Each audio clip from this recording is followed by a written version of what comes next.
Assalamualaikum warahmatullahi wabarakatuh. Kami dari kelompok drama ingin mempresentasikan tentang seni teater. Yang pertama ada pengertian secara luas dan secara sempit. Seni teater secara luas merupakan segala tontonan yang dipertunjukkan di depan orang banyak, misalnya wayang golek, lenong, akrobat, debus, dan lain sebagainya. Secara sempit, seni teater merupakan kisah hidup dan kehidupan manusia yang diceritakan di atas pentas, disaksikan oleh orang banyak dengan media bergerak, laku, atau tanpa dekor. Didasarkan pada naskah tertulis dengan diiringi musik, nyanyian, dan tarian. Selanjutnya, ada ciri-ciri teater. Drama memiliki beberapa ciri khas yang perlu kamu ketahui. Di antaranya, yang pertama, disampaikan dalam bentuk dialog. Yang kedua, memiliki tokoh atau karakter yang diperankan. Yang ketiga, terdapat konflik atau ketegangan yang menjadi inti dari cerita argumen. Yang keempat, dilakukan di atas panggung yang telah dilengkapi dengan peralatan lain dan properti untuk menghidupkan suasana. Yang kelima, dilakukan di hadapan penonton karena drama merupakan sarana hiburan. Nah, selanjutnya ada fungsi teater. Yang pertama, sebagai sarana upacara. Teater menjadi sarana untuk menyampaikan filosofi, kepercayaan, dan tata nilai masyarakat adat secara simbolis melalui cerita dan gerakan. Yang kedua, ada sebagai media ekspresi. Seni teater berfungsi pada lakon dan dialog. Lewat kesenian ini, para seniman mengekspresikan seninya dalam bentuk gerakan tubuh serta dialog. Yang ketiga, sebagai media hiburan. Teater memberikan ruang bagi siswa untuk mengekspresikan ide dan emosi mereka, sekaligus menjadi sarana hiburan yang mendidik dan melibatkan seluruh elemen seni secara terpadu. Yang keempat, sebagai media pendidikan.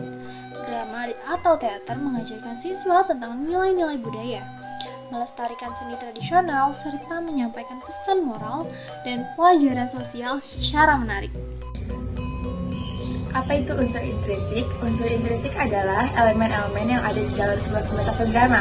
Unsur intrinsik ini dalam drama ini mencakup tema, yaitu inti cerita, terus ada alur, itu jalan ceritanya, tokoh, karakter dalam drama ini, terus latar, itu tempat, waktu, suasana, terus habis itu ada amanat, itu pesan moralnya, terus dialog, percakapan antara tokoh ini, dan selanjutnya mari kita bahas satu persatu. Selanjutnya ada unsur intrinsik teater. Yang pertama, tema. Tema adalah ide pokok yang ingin disampaikan dari sebuah cerita atau disebut juga sebagai inti cerita yang hendak dikemukakan oleh pengarang. Walaupun di dalam suatu drama biasanya terdapat banyak konflik atau permasalahan, tetapi temalah yang menjadi benang merah dari semua permasalahan yang ada pada cerita tersebut. Yang kedua, alur. Hubungan antara satu peristiwa dengan peristiwa lainnya disebut sebagai alur atau plot. Pada dasarnya, alur dalam drama sama seperti bentuk cerita atau prosa pada umumnya. Sebuah peristiwa diceritakan secara berurutan ke peristiwa atau kejadian lainnya. Secara umum, alur drama memiliki bagian yang dimulai dari pendahuluan, konflik, perumitan, atau komplikasi, klimaks, penyelesaian, atau resolusi. Baik, unsur intrinsik selanjutnya yaitu yang ketiga, tokoh. Nah, tokoh adalah rekan yang menjadi pemegang peran dalam drama. Setiap pemain atau aktor dalam drama telah ditentukan pula wataknya. Maka dari itu, istilah tokoh juga sering disebut karakter atau watak. Nah, berdasarkan perannya, tokoh dalam drama itu ada 3 jenis utama. Nah, yang pertama itu ada protagonis. Ini tokoh utama yang biasanya paling banyak muncul dan sering jadi pusat cerita. Bisa baik, bisa juga enggak. Tapi intinya dia yang paling disorot. Nah, yang kedua itu ada antagonis. Ini lawan dari protagonis. Bisa dibilang ini musuh atau penentang cerita, biasa yang bikin konflik ini semakin seru. Nah, yang ketiga itu yang terakhir itu triktagonis. Ini ini tokoh pendukung. Dia nggak selalu jadi pusat cerita, tapi penting buat bantu jalan cerita. Bisa jadi penengah antara protagonis dan antagonis juga. Dan yang keempat itu latar atau setting. Nah, latar atau setting ini adalah bagian dari cerita dalam drama yang menceritakan waktu dan tempat kejadian. Ketika tokoh mengalami sebuah peristiwa, nah ada 3 jenis latar. Yang pertama itu latar tempat. Ini lokasi kejadian bisa di rumah, sekolah, atau taman. Terus latar waktu, ini kapan kejadian ini terjadi, bisa siang, malam, atau pagi. Dan yang terakhir itu latar suasana, ini lebih ke vibes atau perasaan yang muncul di adegan, kayak sedih, senang, tegang, romantis, atau horor. Unsur intrinsik selanjutnya ada amanat dan dialog. Amanat dalam sebuah pementasan drama ada sebuah pesan atau sifat nasihat yang ingin disampaikan pengarang melalui tokoh dan alur cerita. Inilah yang disebut dengan amanat. Amanat drama selalu berhubungan dengan tema drama. Amanat juga menyangkut nilai-nilai yang ada di dalam masyarakat yang ingin disampaikan secara implisit. Yang terakhir ada dialog. Dialog merupakan ciri khas dalam naskah drama yang sangat penting. Dialog adalah percakapan antara dua tokoh atau lebih yang melengkapi cerita yang sudah diatur oleh sutradara atau penulis cerita. Dialog dalam drama harus mencerminkan hal-hal sebagai berikut. Yang pertama, ragam bahasa dalam dialog drama tersebut menggunakan bahasa lisan. Yang kedua, dialog dapat diucapkan dengan lebih tajam dan tertib daripada ujaran sehari-hari. Yang ketiga, dialog harus dapat mengungkapkan pikiran dan perasaan para tokoh yang berperan. Yang keempat, diksi atau pilihan kata yang digunakan di dalam drama juga harus berhubungan dengan konflik serta alur cerita.